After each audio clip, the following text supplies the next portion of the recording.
CEAP, Centro Espírita Altivo Panfiro. Uma casa de amor. Boa noite a todos. Sejam todos bem-vindos à Casa de Altivo Panfiro. Hoje nós vamos dar continuidade à nossa reunião.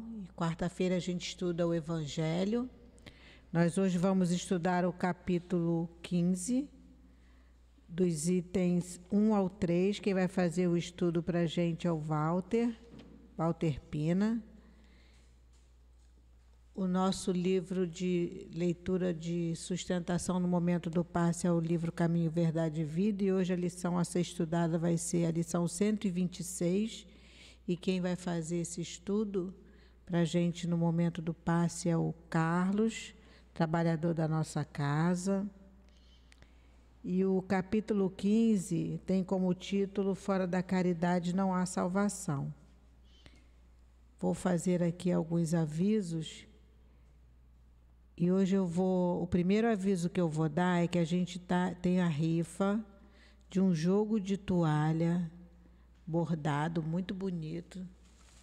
Vou mostrar para vocês, está aqui. Custa R$2. O número vai... Está ali na livraria, né, Carlos? Na livraria, depois é só passar ali, R$2 e ganhar esse jogo de toalha de rosto e toalha de banho. E vamos lá. Mais uma vez convidando vocês para que venham aos nossos estudos. A gente tem estudo aqui na casa a semana inteira, de segunda a segunda. Até na quarta-feira, 8 horas da manhã, a gente tem a Revista Espírita, o estudo da Revista Espírita, às 8 da manhã. Porque quarta-feira é dia de palestra, mas mesmo assim, antes da palestra das 10, a gente tem o estudo da Revista Espírita.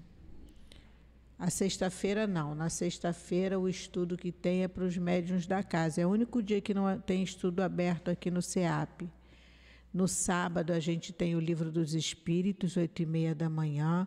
Então quem faz o Livro dos Espíritos no sábado, 8h30, termina 9h30. Se quiser ficar para assistir a palestra já que começa às 10h. Então, num dia só, a gente já estuda, assiste palestra, porque às vezes a gente não tem tempo de vir outros dias, em outros horários, por conta de trabalho e de outras questões da vida de cada um de nós. No sábado, a gente tem aqui a nossa obra social, ela funciona no sábado, começa às 8 da manhã. As crianças chegam aqui, tomam café, são evangelizados, almoçam. E a gente atende criança de 0 a 18, né? E essas famílias que são assistidas pelo CEAP, essas mães, na maioria são as mães, né? Tem alguns pais que vêm, mas são bem poucos. E elas recebem uma cesta básica todo mês. Dependendo do número de pessoas naquela família, que às vezes tem mãe que tem 6, 7 filhos. Então, uma cesta básica, na verdade, não dá. E aí, essa família que é maior, algumas não são tantas assim, mas a gente sabe que tem, elas recebem, às vezes, 2 cestas, né? As crianças do berçário, elas recebem um pacote ou uma latinha de leite toda semana. Então, a gente sempre pede ajuda de vocês com esses itens que compõem a nossa cesta básica e que está ali fora, no adesivo. Mas, basicamente, arroz, feijão, macarrão, farinha de mesa, pó de café, açúcar, sal, óleo e molho de tomate e eu acho que algumas outras coisas que agora eu não lembro. Mas a gente sempre pede, porque toda ajuda é sempre muito bem-vinda. Porque são muitas famílias São muitas famílias assistidas aqui na nossa casa. E fora as famílias que são assistidas, sempre aparece uma pessoa que está precisando de uma ajuda, um óleo, alguma coisa, e a casa sempre procura ajudar na medida do possível. A gente tem também o atendimento fraterno, que funciona sempre depois da palestra. Então, se algum de vocês tiver a necessidade de conversar com um médium, com um trabalhador da casa, para alguma orientação que vocês estejam precisando, é só aguardar depois da palestra, sentadinho no seu lugar, que a gente vai encaminhar um trabalhador da casa para que possa orientá-los melhor.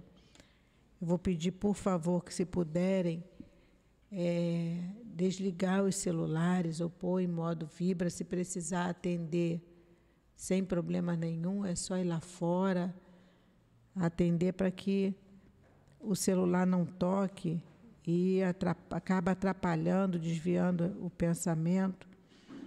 E às vezes até a gente pegar ele de novo custa um pouquinho. Então eu vou agora fazer a leitura da lição do livro Caminho, Verdade e Vida. O autor espiritual é Emmanuel, com psicografia de Chico Xavier. A lição hoje é a lição de número 126 e tem como título Ídolos. E Emmanuel nos traz um versículo de Atos dos Apóstolos. E diz assim: que vos abstenhais das coisas sacrificadas aos ídolos. E Emmanuel nos diz o seguinte a respeito desse versículo: os ambientes religiosos não perceberam ainda toda a extensão do conceito de idolatria. Quando nos referimos a ídolos, tudo parece indicar exclusivamente as imagens materializadas nos altares de pedra. Essa é, porém, a face mais singela do problema. Necessitam os homens exterminar, antes de tudo, outros ídolos mais perigosos que lhes perturbam a visão e o sentimento. Demora-se a alma, muitas vezes, em adoração mentirosa. Refere-se o versículo às coisas sacrificadas aos ídolos, e o homem está rodeado de coisas da vida. Movimentando-as, a criatura enriquece o patrimônio evolutivo. É necessário, no entanto, diferenciar as que se encontram consagradas a Deus das sacrificadas aos ídolos. A ambição de alcançar os valores espirituais, de acordo com Jesus, chama-se virtude. O propósito de atingir vantagens transitórias no campo carnal, no plano da inquietação injusta, chama-se insensatez. Os primeiros lugares que o Mestre nos recomendou evitemos representam ídolos igualmente. Não consagrar, portanto, as coisas da vida e da alma ao culto do imediatismo terrestre é escapar de grosseira posição adorativa. Quando te encontrares, pois, preocupado com os insucessos e desgostos no círculo individual, não ouvides que o Cristo, aceitando a cruz, ensinou-nos o recurso de eliminar a idolatria mantida em nosso caminho por nós mesmos. Vamos agora fechar os nossos olhos, elevar o nosso pensamento a Deus, pedindo a Jesus, nosso irmão tão querido, que esteja conosco, que nós possamos estar realmente presentes de coração, de corpo e de alma nessa sala. Que nós possamos ajudar com a nossa vibração positiva o nosso irmão Walter, que tão carinhosamente trouxe o estudo para nós. possamos pedir que ele seja intuído, para que suas palavras possam penetrar na nossa mente e nos nossos corações. Que seja assim, já vibrando no bem, que possamos pedir ao nosso querido diretor espiritual altivo e a todos esses espíritos que fazem parte da coluna que sustentam a nossa casa, a Jesus, mas principalmente a Deus nosso Pai, a permissão para darmos início ao estudo da noite de hoje. Graças a Deus. Eu vou ler só o primeiro parágrafo do estudo que o Walter está trazendo para a gente, para que não tome muito tempo dele. O que é preciso para ser salvo? Parábola do bom samaritano. Ora, quando o Filho do Homem vier em sua majestade, acompanhado de todos os anjos, sentar-se-á no trono da sua glória. E estando todas as nações reunidas diante dele, separará umas das outras, como o pastor separa as ovelhas dos bodes. E ele colocará as ovelhas à sua direita e os bodes à sua esquerda. Eu vou passar agora a palavra para o Walter. Bom estudo. Walter vai até 7:50.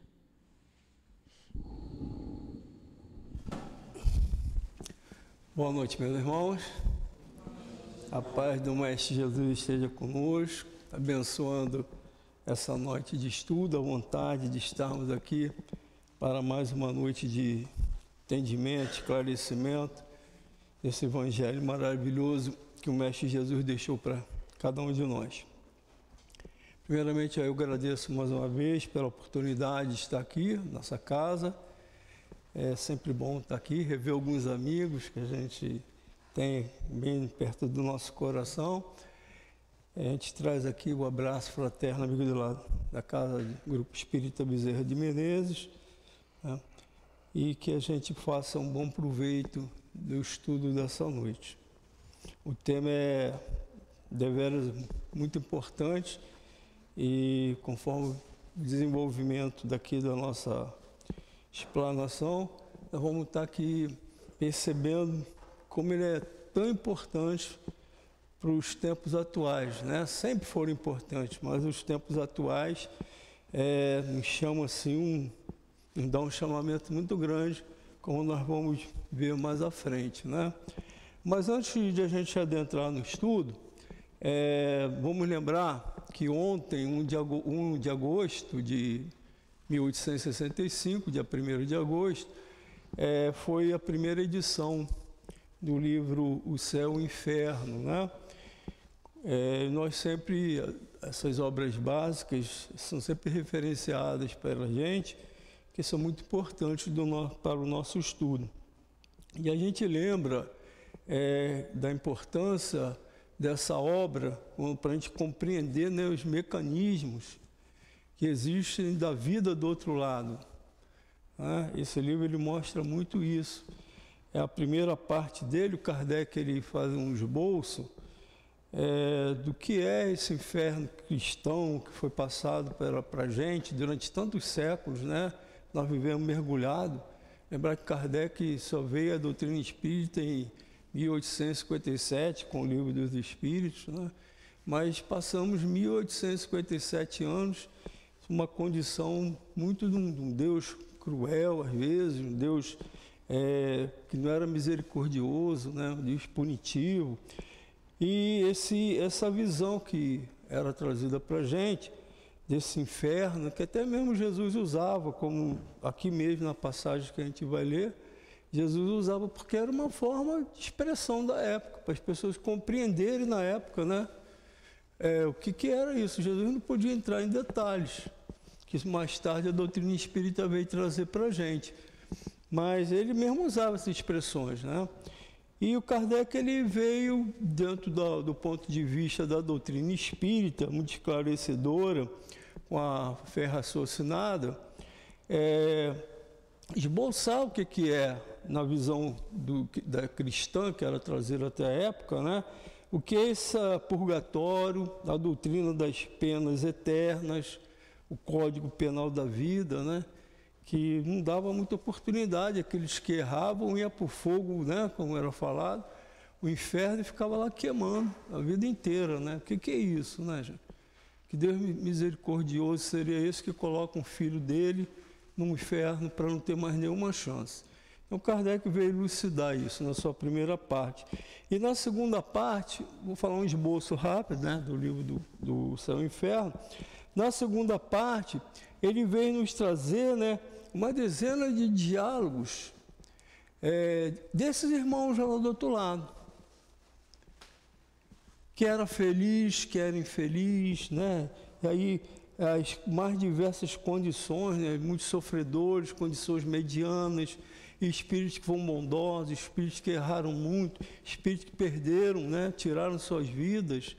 Como é que eles estão lá do outro lado? Então, esse livro Céu e Inferno, ele traz esse diálogo. Trouxe a oportunidade a esses irmãos que estão lá do outro lado, nos seus mais diversos graus de evolução, se apresentaram aqui para a gente com a forma como eles se encontram lá do outro lado. É muito importante para nós compreendermos e entendermos, né, essa vida do outro lado.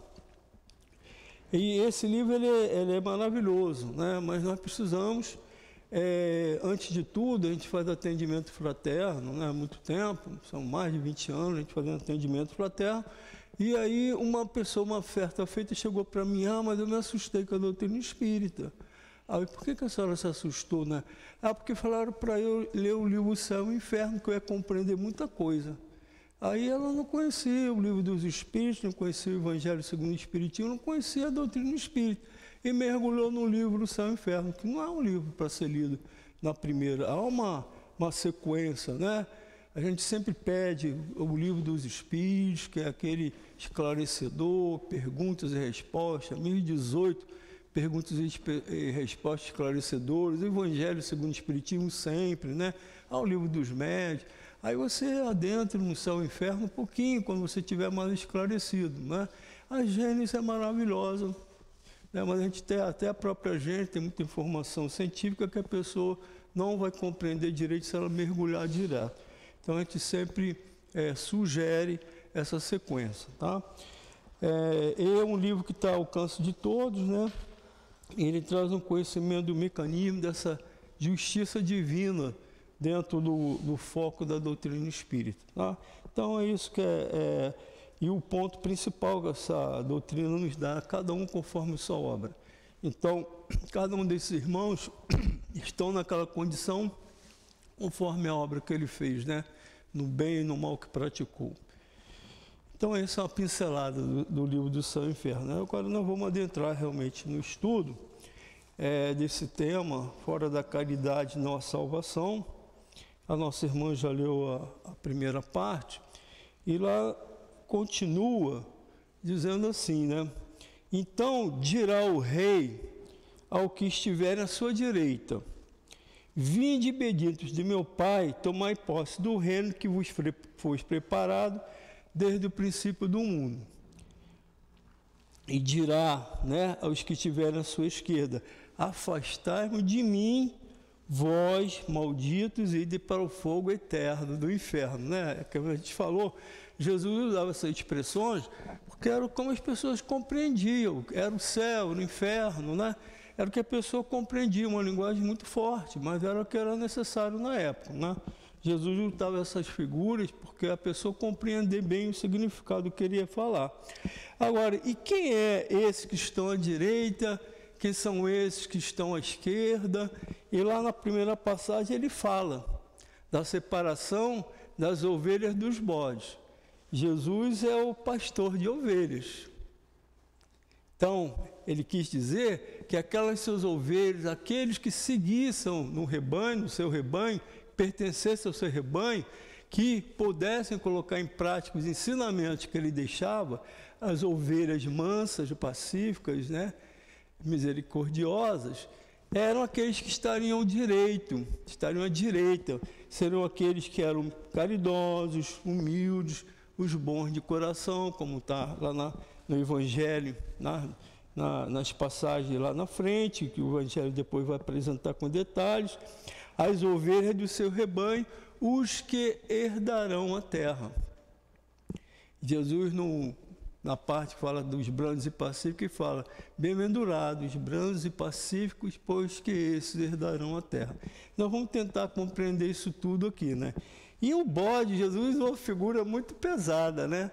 Que a ovelha é os mansos, o bode é aqueles que não estão de acordo vivenciando dentro do seu rebanho, né? Que o rebanho é para as ovelhas, os bodes eles entram em contradição com as ovelhas, né? E essa contradição o que é? Aqueles que não são misericordiosos, os que não são humildes, aqueles que trazem iniquidade, são os perversos, os maus, né? Os que não são caridosos. Aqueles que têm orgulho, egoístas, esses são os bodes, né? Aqueles que Jesus vai separar na hora do momento próprio. Vamos guardar isso. E ele lá no item 2, Kardec coloca, muito bem preparado, o arranjo do Evangelho, ele coloca sobre a parábola do bom samaritano, né? Porque lá na frente, depois que ele fala dessa passagem aqui das ovelhas, separação das ovelhas e dos bodes, um doutor da lei que ouvia perguntou assim para ele, né? Mas como é que eu vou ter direito a entrar no reino dos céus? Um doutor da lei. Sempre aquelas perguntas maliciosas, né? Para ver se Jesus entrava em contradição. Mas Jesus, atento, conhecedor de cada criatura, Jesus via, né? Enxergava, diferente da gente que só temos olhos humanos, Jesus tinha os olhos, né, espirituais que enxergavam todos nós com muito detalhe do que realmente cada um de nós éramos, né, do que nós somos. E aquele doutor da lei maliciosamente perguntou isso para Jesus. E Jesus, muito tranquilo, com as virtudes que ele possuía, a autoridade que ele tinha, ele respondeu, que tu conhece das leis divinas, né? Aquele homem falou, né? Amar a Deus acima de tudo, todas as coisas, e ao próximo como a mim mesmo. Então Jesus falou, então faz isso que o reino de Deus te pertencerá. Aquele homem se assustou, mas ele queria cutucar um pouquinho mais Jesus. Aí ele foi mais fundo e perguntou, mas quem é meu próximo? Né? Amar a Deus acima de tudo, a si e ao próximo como a si mesmo. Mas quem é meu próximo? Aí Jesus tinha uma parábola, né? Maravilhosa, a parábola do bom samaritano. A gente tem que ver a parábola do bom samaritano, que nós vamos também trabalhar isso aí, né? Aí conta essa parábola, que eu não vou ler ela toda aqui, vou falar com as minhas parábolas, que um homem descia a estrada de Jerusalém para Jericó, e ele, no meio dessa estrada, ele foi assaltado. Tiraram tudo que lhe pertencia, machucaram ele muito, ele ficou muito ferido e ficou jogado na estrada. E passou um levita. O que é um levita, né? Levita é um daqueles que trabalhavam no templo. Aqueles que tinham conhecimento, né, das leis antigas, do Antigo Testamento, dos profetas, de Moisés, que falavam de Deus, falavam da misericórdia, falavam da caridade. E depois passou também um sacerdote. Antes o levita olhou para aquele homem machucado, mas ele estava muito preocupado. Ele tinha muitas coisas para fazer no seu templo. Ele tinha muitas tarefas para executar no seu templo. Ele não tinha tempo para parar para ajudar aquele homem. E ele pensou assim, outro vai ajudar. Eu, infelizmente, não vou poder. E tomou a sua caminhada. Nada fez. Passou um sacerdote. O sacerdote olhou para aquele homem, ficou com pena dele, com dó da situação que ele tinha, mas ele também estava muito ocupado. Essas palavras que estou falando, tem outros livros, né, da doutrina que entram em detalhes dessa parábola, né? E aí, aquele homem ali, um sacerdote, também se viu muito ocupado, não ia ter tempo, porque ia tomar muito tempo ter cuidado daquele homem, levar ele para algum lugar, não tinha tempo para isso. E ele foi para os trabalhos dele no templo. Tá? Mas eis que passa um samaritano. Olha só como Jesus usa essa figura. Por quê que Jesus usa essa figura de um samaritano, né? A figura do samaritano, Jesus colocou para deixar bem claro sobre esse próximo e a caridade, né? Samaritano eram aqueles que eram odiados pelos judeus. Fariseus, doutores da lei, odiavam os samaritanos, tinham rixa entre eles, lá de coisa, lá de trás, né? E aí o Jesus usou essa figura, a figura que eles mais odiavam, porque era tanto a raiva e o rancor que eles tinham dos samaritanos, que quando o samaritano passava, eles cuspiam no chão e pisavam, gente. Olha só, né? Pisavam como está assim, você é um ser desprezível para a gente. Olha a figura que Jesus usou. E foi aquela figura odiada pelos fariseus, pelos doutores da lei, que foi acudir aquele homem. Teve pena, teve dó dele, pegou aquele homem, colocou nos seus braços, aplicou óleo, aplicou aquilo que poderia para curar, melhorar as feridas daquele homem. O homem estava desacordado. Aí pegou aquele homem, colocou no seu cavalo, né? Levou o homem para uma hospedaria, cuidou dele, mas ele também era um homem muito ocupado. Ele poderia dar aquela desculpa, que ele também era um comerciante. E ele era um homem muito ocupado, estava cansado, o dia inteiro trabalhando. As informações têm em outros livros, não está aqui, mas está em outros livros, né? Ele era um homem muito ocupado, estava muito cansado do final da sua jornada, era um final de dia. E aí, ele mesmo assim, ele levou aquele homem para a hospedaria, cuidou dele o dia inteiro, mas o outro dia ele tinha que seguir em frente para o seu trabalho. Mas não esqueceu aquele homem, não entregou aquele homem à sorte.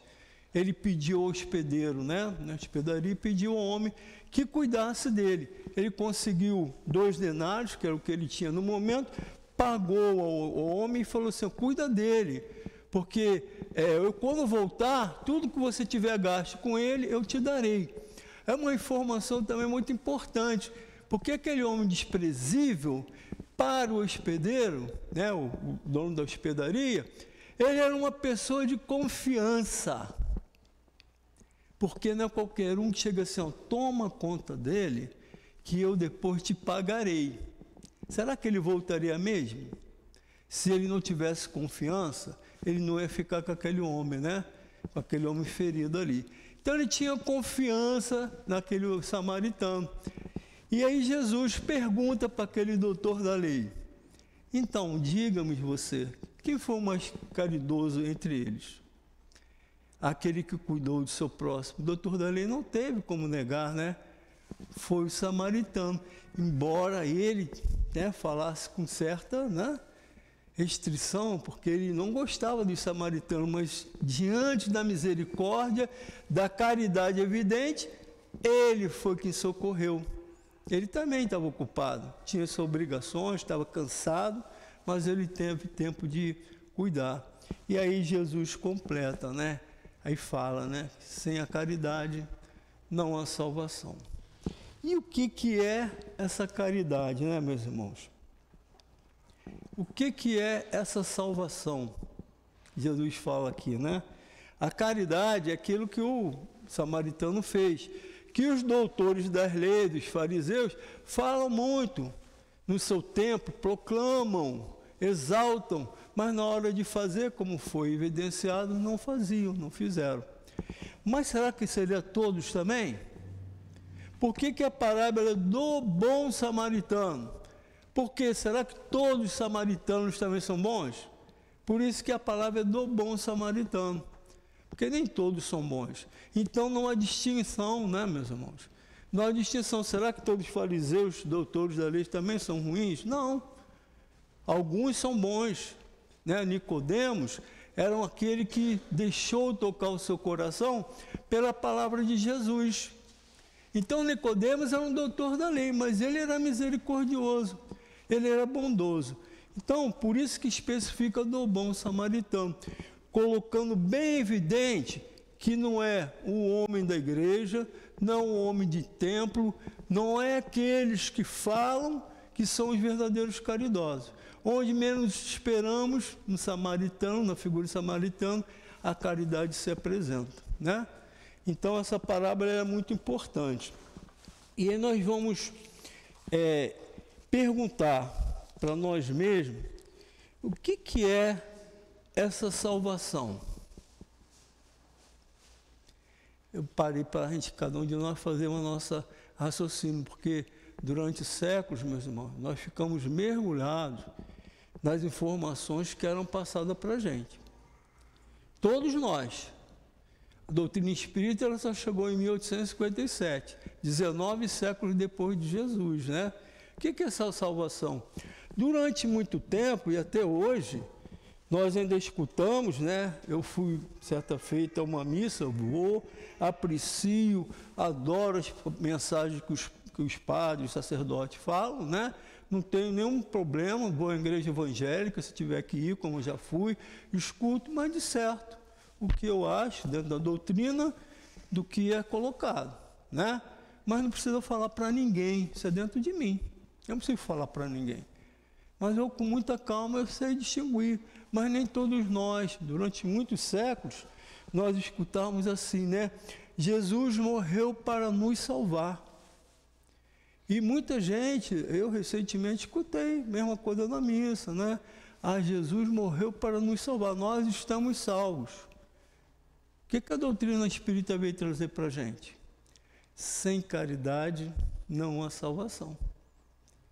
Então nós não estamos salvos, nós estamos procurando a nossa salvação e Jesus é aquele que trouxe o caminho com as suas verdades, com os seus ensinos, para que a gente encontrasse essa salvação, não nos perdêssemos pelos caminhos tortuosos, né? Que nos leva às dores, às aflições nessa vida do outro lado. Quando nós vamos do outro lado, né? Chegamos lá numa condição boa, se formos pessoas caridosas, formos pessoas boas, ou numa condição muito sofrida, numa situação de pessoas que fizeram muito mal, né? Então, essa salvação, nós vamos aqui também estar trabalhando para a gente entender melhor isso, né? E Jesus nos mostrou esse caminho no item 1 e no item 2. Ele colocou no seu momento próprio, né? Na hora própria, do juízo final, que a gente adianta, que já está lá no item 3, haverá separação dos bodes e das ovelhas. Vamos guardar isso, a salvação, né? E aí Jesus trouxe uma outra parábola, ela não está aqui no Evangelho, mas ela é preciosa, ela é muito importante para a gente compreender o que é essa salvação, né? É a parábola do joio e do trigo. Nós conhecemos, mas às vezes a gente não entra no interior, né? Na questão maior do que Jesus quis falar aqui para a gente. A gente olha às vezes, entende superficialmente. Hoje nós vamos destrinchar essa parábola aqui. Então diz assim nessa parábola, né? Fala assim, o reino do céu, disse o Cristo. Eu vou ler para ser bem evidenciado o que Jesus quis falar. É semelhante a um homem, então, que semeou boa semente no seu campo. Então vamos lá, o reino do céu, disse o Cristo, é semelhante a um homem que semeou boa semente no seu campo. Mas enquanto os servos dormiam, quem eram esses servos? Jesus usava sempre figuras, né? Para que a gente, até ao longo do tempo, quem estivesse atento, olhos para ver, ouvidos para enxergar, entendia. Mas nós precisamos muito tempo para compreender. Até hoje tem muita gente que não entende direito essa parábola. Olha pela superficialidade dela, mas não entende a mensagem principal, né? Enquanto os servos dormiam, quem é esses servos? Veio um inimigo dele, semeou o joio no meio do trigo e retirou-se. Olha só, gente. Quando a erva cresceu e deu fruto, então apareceu também o joio. Chegando os servos ao dono do campo, disseram-lhe, Senhor, não semeaste boa semente no teu campo? De onde, pois, veio o joio? E ele lhe disse: homem inimigo é que fez isso. Os servos continuarem. Então, queres que a gente arranque o joio que está misturado ao trigo? Não, respondeu ele, que não suceda que, tirando o joio, arranqueis com ele também o trigo. Precisa da gente ir analisando, né? Deixai crescer ambos, juntos até a ceifa, até o tempo da ceifa. Direi aos ceifeiros, né? Quem é esses ceifeiros? O que é esse tempo da ceifa, né? Ajuntai primeiro o joio e atai-o em feixes para o queimar, mas o trigo recolham no meu celeiro. Olha, gente, a gente passa por essa parábola às vezes, uma rapidez, compreende algumas coisas, mas não entende o verdadeiro sentido que Jesus quis trazer com essa parábola, né? Vamos então entender. Ele diz assim, ó, o que é o joio e o que é o trigo? Não sei se vocês já viram a imagem do joio e do trigo. O joio e o trigo são muito semelhantes. A semente é a mesma, são exatamente iguais. A semente do trigo é uma coisa, do joio é outra. Mas elas crescem juntas e parecem todas como se fosse trigo, mas na verdade não são. Porque o trigo, quando ele floresce, ele fica dourado, fica lindo, fica bonito, né? Quem já viu um campo de trigo fica maravilhado. Mas no meio do trigo nascem as ervas daninhas que são o joio. E por que Jesus fala isso? Porque ele dá oportunidade para todos nós, por isso que nós crescemos juntos, desde o início do tempo, a erva daninha com o joio, Deus dá oportunidade de crescimento para todos nós. Vai dando tempo, oportunidade para a gente. Mas há um momento em que isso vai ter que ser separado. Porque o campo do trigo, lindo, maravilhoso, belo, ele vai existir. E o joio vai ser retirado, para que apareça o trigo, que é a coisa bonita do fruto, né? Então, olha que parábola maravilhosa. E nós vamos destrinchar mais, né? Ele diz assim: cresçam ambos a ceifa e no tempo da ceifa. Direi aos ceifeiros: ajuntai primeiro o joio e atai em feixes para o queimar, mas o trigo recolham no meu celeiro. Então, quem é esse campo, lá no início da parábola, né? O campo somos nós, a humanidade. Desde o início dos tempos, todos nós fomos criados, né, como espírito simples e ignorante, da mesma forma. Ninguém teve privilégio de ser mais inteligente, mais culto, mais atento do que outro. O ponto de partida de todos nós foi o mesmo. O livre-arbítrio de cada um de nós é que fez com que nós nos tornemos esse joio ou esse trigo, né? E o que é o semeador desse campo? É Jesus, com os seus ensinamentos, trazendo para a gente seus ensinamentos, né? E quem é os servos? Aqueles que plantaram as boas sementes do trigo. Mas aí Jesus falou assim na parábola, né? Os servos dormiram e os inimigos do homem vieram e plantaram o joio junto ao trigo, né? Quem são esses inimigos?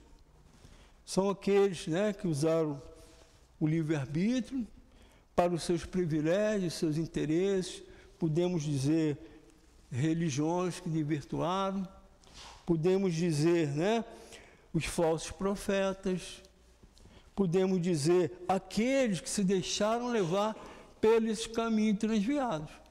É o joio, né? E hoje nós vimos no nosso tempo aí as ervas daninhas que às vezes se deixam contaminar. E nós precisamos estar muito atentos. E o que é o trigo? O trigo é o fruto sadio. Os homens que entenderam e praticaram os ensinamentos deixados no Evangelho, os que praticaram a caridade para consigo e para com o próximo. Aquele bom samaritano é um exemplo de um bom trigo, né? De um bom fruto. Aquele samaritano. Não quer dizer que todos são assim, né? Quem é o joio? Então, o joio é essa árvore daninha. Os que causam mal, prejudicam, incendeiam corações, que existe desde o início dos tempos, que Deus permite crescer entre o trigo. Deus dá oportunidade para todos. Para isso, as nossas reencarnações. Podemos ter sido um joio, uma encarnação, termos despertado, criado, né, uma nova semente dentro da gente, plantado essa semente para que ela florescesse trigo, né? Mas nem todos nós pensamos assim ou fizemos assim. Muitos se acertaram, se ajustaram nas suas reencarnações, outros se desvirtuaram, estão ainda aí. Hoje nós vemos joio muito misturado com trigo, mas uma coisa é certa para cada um de nós. Eu me perguntei sobre isso. Você não consegue distinguir que é o joio do trigo? Você talvez não consiga entrar na mente da pessoa, captar toda a pessoa com aquela fala linda, maravilhosa, parecendo um trigo. Está lá no campo. Mas ela era o trigo. Aí você precisa olhar o campo e saber distinguir quem é o joio, quem é o trigo, né? Porque muitos, por isso que Jesus deixou crescer-se juntos. Mas com o tempo o homem, com os ensinamentos do que Jesus nos deixou, do esclarecimento que a doutrina espírita trouxe para a gente, nós, eu sei distinguir o joio do trigo. Não talvez com a profundidade de Jesus, que está acima de todos nós, né, dos bons espíritos, mas eu consigo distinguir. Porque para a espiritualidade é muito fácil distinguir entre a gente aqui, até eu mesmo posso estar aqui na frente falando palavras maravilhosas. Mas será que eu sou aquela pessoa samaritana? Será que eu sou o levita? Será que eu sou o doutor da lei? Que venho aqui e falo palavras lindas, maravilhosas, mas na hora de eu praticar eu não faço? Então, isso tudo nós precisamos estar atentos, né? Por isso que é muito importante o estudo, para que a gente saiba aprenda a saber distinguir o que é uma coisa da outra. Porque quando nós chegamos lá do outro lado, meus amigos, aí não tem erro. Eu posso enganar vocês, né? Mas se eu chegar lá do outro lado só com a palavra linda, maravilhosa, mas sem ação, sem a caridade com o meu coração, né, colocando a misericórdia para com o meu próximo, são palavras só que eu estou lançando. E quantos são assim? Mas quando eu chego lá do outro lado, não tem erro. Separação do bode, né, das ovelhas, é feita assim, simultaneamente, imediatamente. Não é Deus que pega e coloca um para outro para cá, né? Somos nós mesmos. Porque o meu magnetismo vai me atrair para onde eu sou. Se eu sou um bom espírita, se eu sou um bom católico, se eu sou um bom evangélico, se eu sou um homem de bem, eu vou para cá. Para onde estão os bons espíritos? Se eu não sou, eu vou para onde? Que aí a doutrina, né, o cristianismo, pela Igreja Católica, chama de locais, né, tenebrosos, né, inferno, né, purgatório. A doutrina espírita diz dos mais diversos graus de umbral. Existem essas áreas mesmo de espíritos sofredores, que são os umbrais. Aqueles mais próximos da terra e os mais profundos, onde estão aqueles irmãos mais sofredores, aqueles que são um joio, né, bem, as ervas daninhas, né, que prejudicaram muito, né, a nossa humanidade. Então, meus irmãos, esse ensinamento do joio e do trigo é para que a gente também saiba entender, porque no momento certo, Jesus do juízo final, como está lá no item 3, né, vai haver essa separação, o bode das ovelhas, o joio do trigo, né? E aí Jesus coloca outra informação muito importante, porque não é por causa da figura da pessoa ser um religioso, uma pessoa que seja palestrante na doutrina espírita, um padre, um pastor na igreja evangélica, ou na igreja, né, judaica, que eu sou aquele homem caridoso.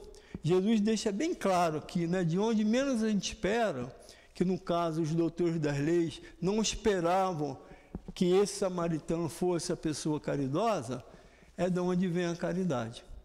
Então não importa onde nós estejamos, né? Muitas vezes tem muita gente que acha que adentra na casa espírita, que estuda, que faz curso, faz palestras, né? Que está salvo. Será que é só isso, meus irmãos? Muito tempo eu ia domingo às igrejas e acreditava que eu indo à igreja, antes, né? Durante séculos eu fazia isso. Eu ia à igreja, eu ia à minha casa religiosa, ainda não tinha a casa espírita até antes do século XIX, mas mesmo depois, né? Eu ia domingo, estava tudo certo, Jesus me salvou. Será que é isso? Ou será que nós somos responsáveis por aquilo que nós fazemos nas nossas obras? É uma visão diferente. A salvação está dentro de você, não está em Jesus. Jesus, ele nos mostrou o caminho, nos mostrou como nós podemos ser salvos.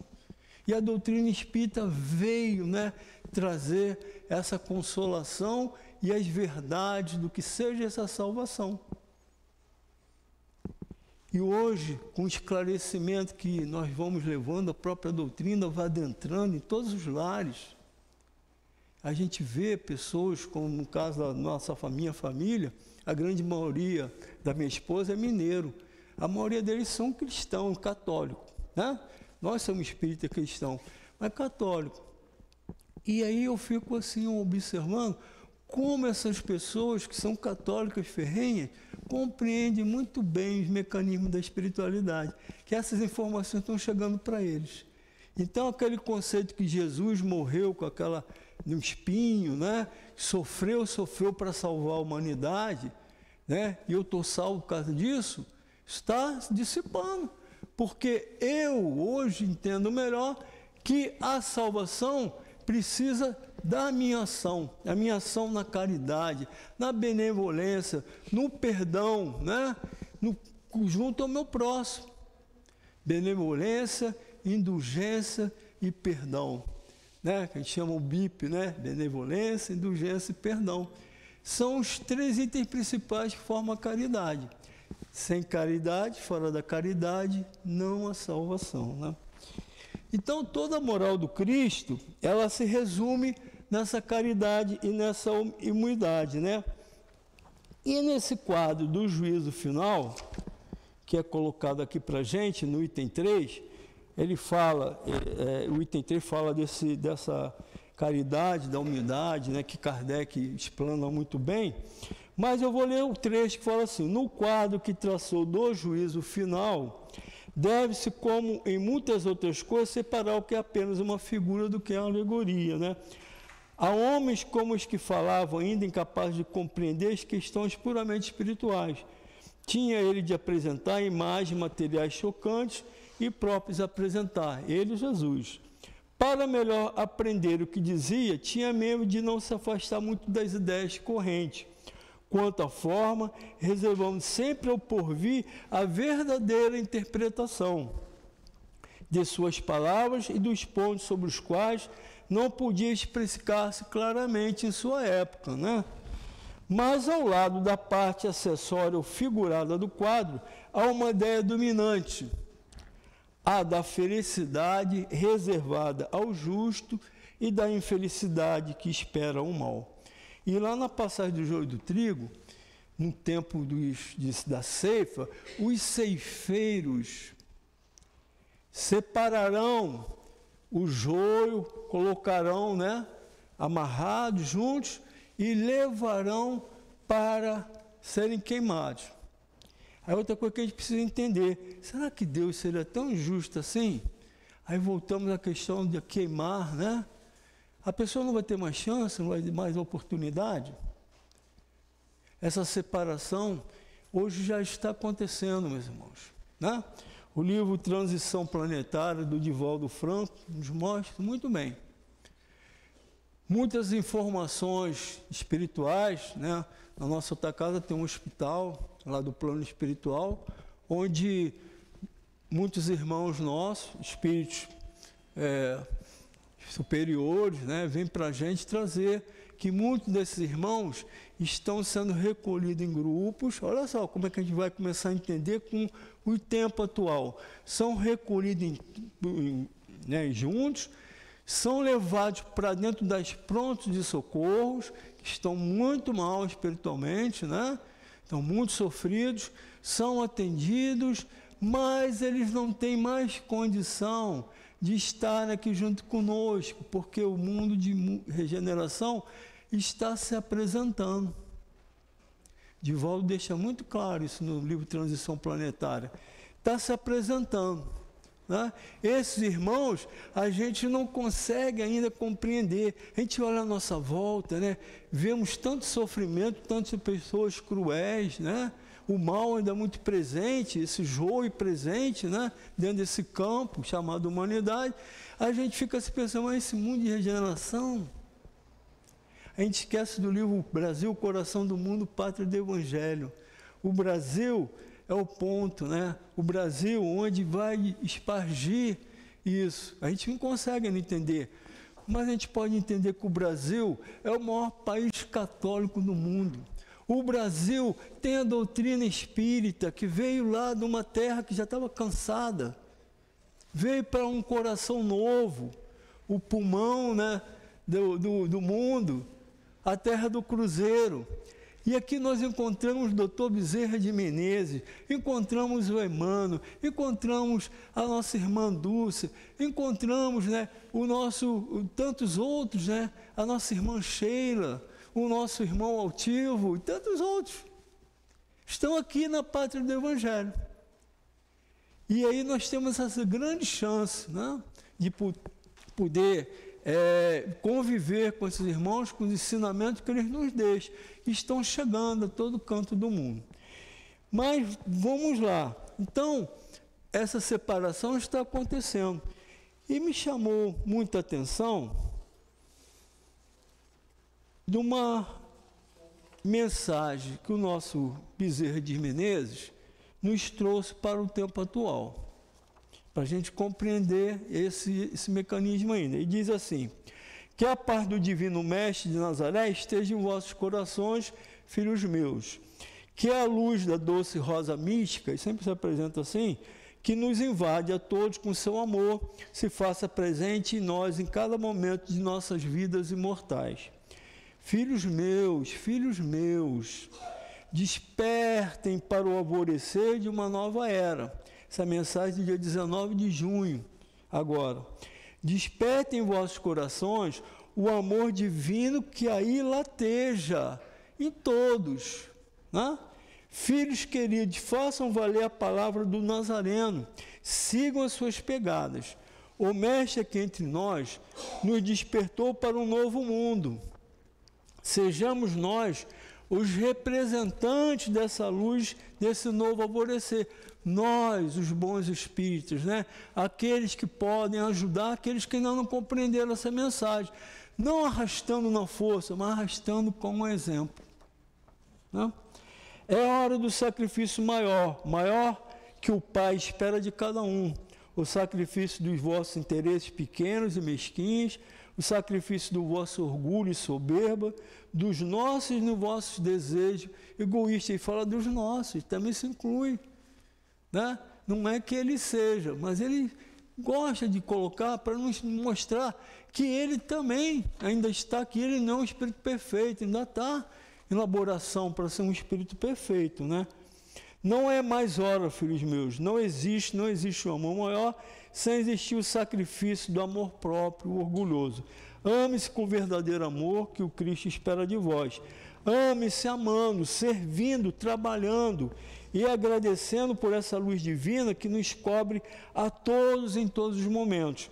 Esse sacrifício que o Mestre espera de cada um de nós.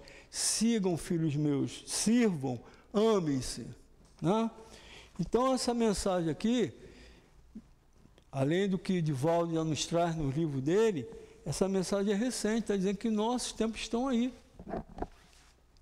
Esses irmãos que eu falei ainda há pouco, estão sendo recolhidos, estão sendo colocados, né, como é colocado nessa passagem aí, né, dos bodes, das ovelhas, a separação do joio e do trigo, estão sendo levados para mundos, né? Não mais aqui, porque eles não têm mais condição. Esse joio, essa erva daninha, não tem mais condição de estar aqui contra a gente.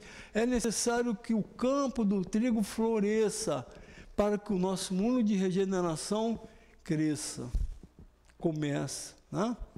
Aí a gente vai ligando as situações, vendo essas mensagens, vendo os livros que vão sendo trazidos para a gente, nós vamos compreendendo o que Jesus quis falar lá atrás. O que é esse juízo final? O que é essa salvação? Né? A separação que é necessário. Mas esses irmãos não estão perdidos, não estão largados. Eles não vão estar lá no fogo do inferno. Eles têm novas oportunidades. Como está no livro Exilados de Capela, há muitos anos atrás, a Capela é essa situação que nós estamos vivendo aqui hoje. Era um planeta que estava em vias, em transição para se tornar um mundo de regeneração. Esses irmãozinhos, né, o joio, foram separados e foram trazidos para aqui, para o nosso planeta, em começo de vida humana, né? Onde nós éramos primitivos, precisávamos de irmãos com conhecimento para adentrar, para evoluir no nosso progresso intelectual, trazer as mensagens morais necessárias, foram trazidos para cá, para o nosso planeta. Ajudaram a evolução no nosso mundo, né? E quando acertaram seus débitos, tiveram o direito de voltar para onde estariam, né? Em Capela. Daí a visão do paraíso perdido. A gente hoje pode imaginar isso, né, gente? A gente pega uma caixinha dessa aqui, a gente fala com o mundo inteiro. Temos informações de tudo. Vocês imaginam da gente ter que sair daqui e adentrar no mundo primitivo, mundo do homem das cavernas? Como é que seria? Mas esses irmãos, será que eles estariam lá presos ou teriam novas oportunidades, novas chances? Teriam novas oportunidades, novas chances. E vão ter num outro mundo que está começando, mas não podem mais continuar aqui. É essa separação do joio e do trigo, é essa separação do bode das ovelhas e tantas outras informações, porque a base da salvação é a caridade, meus irmãos. Sem caridade não há salvação. Você quer ser salvo? Faça caridade. Não fale só, não frequente só, não conte, né, os dias que você vem a uma casa espírita, uma igreja católica, seja onde for. Todas são muito bons, é importante você estar frequentando, mas não se baseie só nisso, porque muitos séculos nós se baseamos só nisso, meus irmãos. Íamos domingo a uma igreja, achava que estava tudo certo. Saía da igreja, a porta para fora, o que nós fazíamos? Encontrava um irmão ali necessitado, a gente olhava com olhar de desprezo e ia embora. Né? Quantas vezes nós já fizemos isso? Dentro das nossas possibilidades, das nossas condições, a parábola, né, do óbolo da viúva, da passagem, Jesus deixou isso bem claro. Aquela mulher não tinha nada, mas o pouco que ela tinha, ela pôde fazer. Façamos nós também o mesmo. Né? Então, essa salvação é esse momento, né, o momento de renovação que nós precisamos fazer em nós mesmos. Por isso que a espiritualidade amigo, eu acredito, né, eu não estou aqui na casa vendo as mensagens que chegam, mas eu acredito que eles estão pedindo para a gente, faça a sua reforma, se transforme, meu irmão. Se reconhece o verdadeiro espírito é para a vontade que ele tem de se transformar, de domar suas más tendências, essa fera que a gente ainda tem dentro da gente. E eu falo por mim, porque eu tenho, de vez em quando eu tenho que segurar essa fera, segurar ela, porque, cara, a vontade dela é sair, às vezes. Eu volto e, peraí, olha o que tu fala, olha o que você lê, olha o que Jesus te ensinou. Você vai fazer isso? Não, não posso mais. Então, recolho aquela fera aqui dentro de mim e faço a ovelha chegar, né? Que nós possamos fazer essa transformação dentro de gente. E esse tempo de renovação, eu já vou terminar, estou vendo o tempo lá. Ao se renovar, o homem transformará o mundo. Não devemos voltar nossa atenção para modificar as coisas de fora, mas para aprimorar ou despertar as coisas da nossa intimidade. a nossos amigos espirituais, falo, faça sua reforma íntima, né? Se transforme, seja um reino de Deus dentro de você, porque o reino de Deus não é um local, é você que cria o reino de Deus dentro de você. Então, meus irmãos, essa é a mensagem que eu tenho para trazer nessa noite. Cada um de nós façamos as nossas reflexões, né? Essa salvação que nós entendemos muito errado, está se apresentando para a gente. Em cada momento e cada ato, nós podemos ser salvos para não cometermos novas atrocidades e temos direito a esse celeiro que Jesus falou, né? Onde os ceifeiros, esses irmãos que têm autoridade para isso, já estão processando essa separação. Criamos, meus irmãos, criamos que isso vai acontecer. Tá? Muita paz, então, para todos nós, e eu agradeço a atenção de vocês. Graças a Deus. Obrigada, Walter, pelo estudo que você trouxe. Vamos passar agora ao segundo momento, o momento do passe. Pedir aos médiuns, por favor, que se coloquem.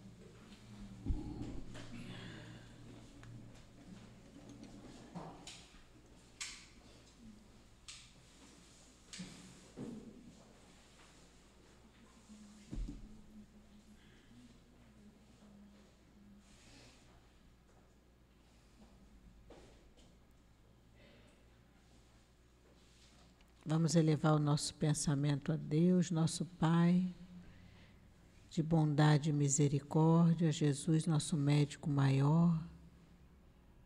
Pedir que nesse momento possamos receber, cada um de nós, o fluido tão necessário ao nosso refazimento. Que seja em nome de Jesus, mas acima de tudo, sempre em nome de Deus, nosso Pai, possamos dar início ao trabalho dos passes. Graças a Deus. Em nossa abertura do livro Caminho, Verdade e Vida, ele é tão importante para que possamos entender que a idolatria a imagens, ela acaba sendo prejudicial a nós mesmos. Porque o nosso pensamento deve estar sempre voltado ao nosso Mestre Jesus, ao nosso Deus. As imagens são construídas, são esculpidas pelo homem,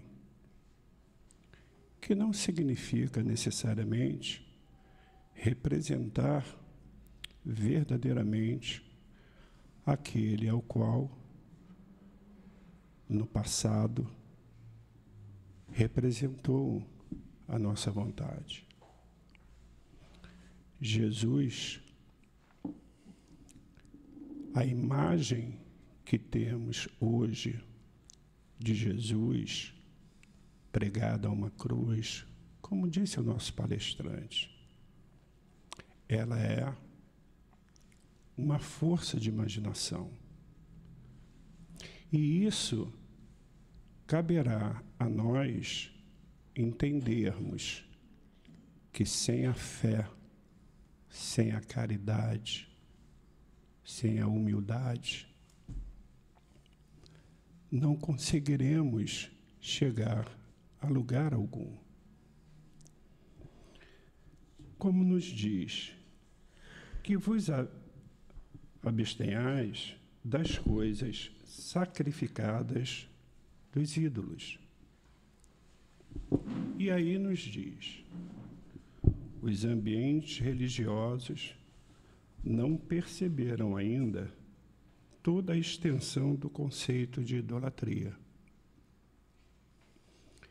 Então, a imagem que nós estamos, muitas vezes, nos curvando, nos ajoelhando, imaginando, ela não representa verdadeiramente aquilo que necessitamos. E o que nós necessitamos? Ter fé, acreditar, crer em Deus acima de tudo e de todos. Jesus veio não para nos salvar, como imaginamos, veio trazer os ensinamentos. E Deus nos deu o livre-arbítrio para escolhermos o caminho que queremos tomar. Não é através da imagem. Devemos ter a imagem de Jesus em nossa mente através da fé, dessa crença. Quando nos referimos a ídolos, tudo parece indicar exclusivamente as imagens materializadas nos altares de pedra. Essa é, porém, a face mais singela do problema, porque muitas vezes estamos também vendo imagens e sabemos que há sacrifícios de animais, de pessoas, tudo por conta dessa idolatria. Que Jesus nos traga sempre a paz e que nós possamos cada vez mais ter a fé para podermos seguir os desígnios de Deus. Que Deus nos abençoe. Vamos passar agora a mensagem do plano espiritual. Paz, meus amados, que a paz penetre no coração de cada um de vocês, encarnados e desencarnados, que se deixem ser invadidos pelo amor, pela paz, pelo equilíbrio, pela luz radiante que vem de Jesus. Meus amados, tenham paciência e sigam as regras e a disciplina. Não confundam amor ao próximo com a falta de disciplina, nem paciência com a falta de regras. Vide Jesus quando disse ao publicano: desça depressa, hoje eu estarei em sua casa. Jesus atuava em meio àqueles homens com muito amor, disciplinando-os e impondo-lhe as regras e o amor do Pai. Então, sigam o modelo, tenham paciência, não percam a direção, não saiam das regras e sigam as orientações de Kardec através de suas obras. Não desfazendo dos grandes homens que passaram pelo orbe, Kardec, dentre todos, ele, o codificador, foi o único homem que conseguiu levar adiante tudo o que o Mestre Jesus queria. Então, trabalhem seriamente com Jesus e Kardec. Sejam os obreiros para a vida eterna, espalhando o amor, a paz, a harmonia. Sejam firmes. Todos vocês são filhos de Deus, Pai de amor e de misericórdia. Nós estamos trabalhando com vocês. Somos direcionados a estar com vocês. Tenham fé. A vida com fé é sempre direcionada por Deus, por caminhos que chegam a Ele. Já dissemos, elevem os pensamentos e serão todos direcionados. Assim, juntos, caminhamos e trabalhamos.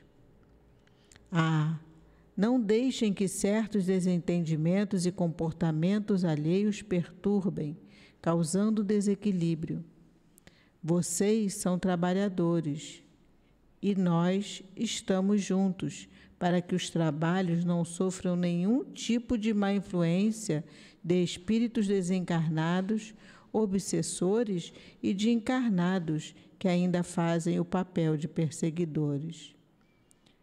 Sejam exemplos não somente para o irmão, mas também para vocês mesmos. Analisem suas consciências. Aos dirigentes dessa casa, vocês devem saber quando a semente tem embrião. Se ela não o tem, não adianta plantar. Sigam a analogia. Se o trabalhador não tem o embrião, não vai produzir. Muitas vezes, eles são usados por espíritos malfeitores, não só para destruir os trabalhadores sérios, mas também para destruir o trabalho que é do Cristo. Lembre-se, todos são filhos de Deus, mas nem todos darão ouvidos ao chamado dele. Nós estamos a todo instante falando, orientando para vigiarem, fazerem preces, ficarem atentos. Quando vimos alertar vocês com essas palavras, não estamos brincando. Sabemos do mundo invisível, da crueldade que nele existe, dos ataques de falanges de obsessores que vos cercam. Vimos alertá-los e os encorajar. Não tenham medo. Estamos olhando, zelando por vocês e também pelos trabalhos dessa casa e das casas espíritas que, nesse momento, sofrem ataques severos. Esses ataques são para destruir os dirigentes, fechar as portas das casas e apagarem as suas luzes que estão acesas em meio às regiões umbralinas. Paz a todos vocês, um guia trabalhador do Cristo.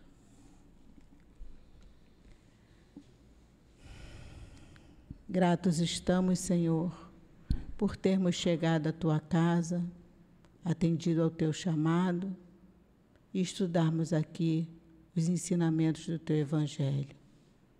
Que possamos continuar com coragem o trabalho na Tua seara.